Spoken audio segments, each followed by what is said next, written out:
Hello friends. இன்னைக்கு நம்ம என்ன பார்க்க போறோம் அப்படின்னா, பேங்க்ஸ்ல வந்து நம்ம நகைய வந்து அடகு வச்சிருக்கோம் அப்படிங்கிறப்ப, இப்ப ஆர்பிஐயோட ஒரு சின்ன சேஞ்ச் வந்து கொண்டு வந்திருக்காங்க கோல்ட் லோன்ல.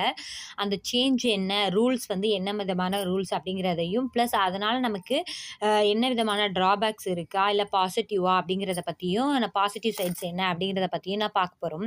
ஃபர்ஸ்ட் இந்த ஸ்கீம் பார்த்தீங்க அப்படின்னா, இந்த இது வந்து பார்த்தீங்க அப்படின்னா, ஜனவரி 2025ல இருந்து தான் நம்மளுக்கு அமல்படுத்தியிருக்காங்க. நம்மளோட ஓல்டு மெத்தட் வந்து எப்படி இருக்கும் அப்படின்னு பார்த்தீங்க அப்படின்னா, நம்மள வந்து நகைய அடகு வச்சிருக்கோம் அப்படிங்கும்போது, நம்மளோட டியூ டேட் நெருங்கிடுச்சு அப்படிங்கிறப்ப, நம்ம வட்டி பிளஸ் அசல் 2யும் சேர்த்து திருப்ப முடிஞ்சா திருப்பிடுவோம். அல்லது வட்டிய மட்டும் கட்டி, அப்படியே அசல வந்து திருப்பாம அப்படியே வந்து வச்சுருவோம். இல்ல அப்படிங்கிறப்ப வட்டியோட சேர்த்து நம்ம அந்த வட்டி கூட நம்மளால கட்ட முடியலன்னா, அந்த வட்டியோட சேர்த்து அந்த அசலையும் திருப்பி கூட நம்ம வச்சுருவோம். அதாவது நம்ம பேங்க்ஸ பொறுத்தவரை 11 மந்த்ஸ் நமக்கு தருவாங்க. அந்த டியூ டேட் நெருங்கும்போது ஒரு எக்ஸாம்பிளுக்கு ரூ. 1,00,000 நம்ம வச்சிருக்கோம் அப்படிங்கிறப்ப, ஒரு ரூ. 15,000 இன்ட்ரெஸ்ட் வருது. 1 இயர் ஃபுல்லாவே நான் கட்டல அப்படிங்கும்போது, ரூ. 1,15,000 வந்து திருப்பி வச்சு, அந்த அட்டைய மட்டும் ரிஃப்ரெஷ் பண்ணிட்டு வந்துருவோம். அந்த நகைய கூட நம்ம திருப்பி எடுக்க மாட்டோம். அப்படியே அந்த அட்டைய மட்டும் ரினிவல் பண்ணிக்குவோம். புதுசா ரினிவல் பண்ணிட்டு வந்துருவோம். இதுதான் வந்து ஓல்டு மெத்தடு. இது வந்து நமக்கு எல்லாமே வந்து ரொம்ப கன்வீனியன்ட்டா இருக்கும். எல்லாருக்குமே ரொம்ப யூஸ்ஃபுல்லா இருக்கும். ஒரு நடுத்தர ஃபேமிலியில இருக்கிறவங்களுக்கு.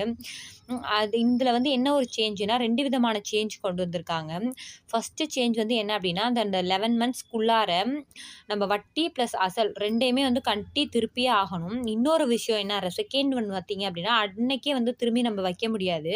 திரும்பி அடுத்த நாள் தான் கொண்டு வந்து அடகு வைக்கிற மாரி இருக்கும். மொத நாள் நம்ம முன்னாடிலாம் வந்து அன்னைக்கே எடுத்து அன்னைக்கே வச்சுருவோம். ஸோ இதுவரை பண்ண முடியாது.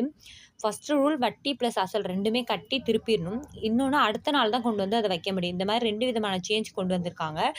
இது வந்து எந்தெந்த பேங்க்ஸ்லலாம் வந்து இருக்கு அப்படின்னு பார்த்தீங்கன்னா, அரசு வங்கி, தனியார் இது, ஃபினான்ஷியல் இது எல்லாத்துலயுமே, அதாவது ஆர்பிஐ கீழ வரக்கூடிய எல்லா விதமான பேங்க்ஸ்லயுமே வந்து இந்த ரூல் வந்து சேம் தான் அப்படின்னு சொல்லியிருக்காங்க.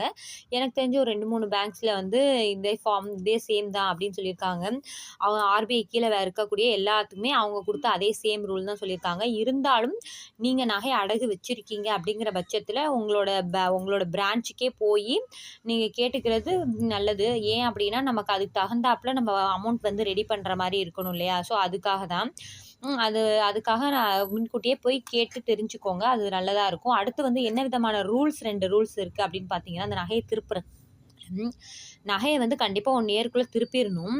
இல்ல அப்படின்னா இஎம்ஐ மெத்தட்ஸ்க்கு போயிரணும் அப்படின்ற மாரி சொல்லியிருக்காங்க. அதாவது முடிஞ்ச அளவு இஎம்ஐ 1 இயர்ல திருப்ப முடியல அப்படின்னா, 1 இஎம்ஐ மெத்தட் வந்து இது பண்ணோம். நம்ம எப்படி வந்து நார்மலா வந்து திங்ஸ் எல்லாம் வாங்கும்போது இஎம்ஐ கட்டுறோமோ, அதே மாரி நம்ம வைக்கக்கூடிய தொகைய பொறுத்து நம்ம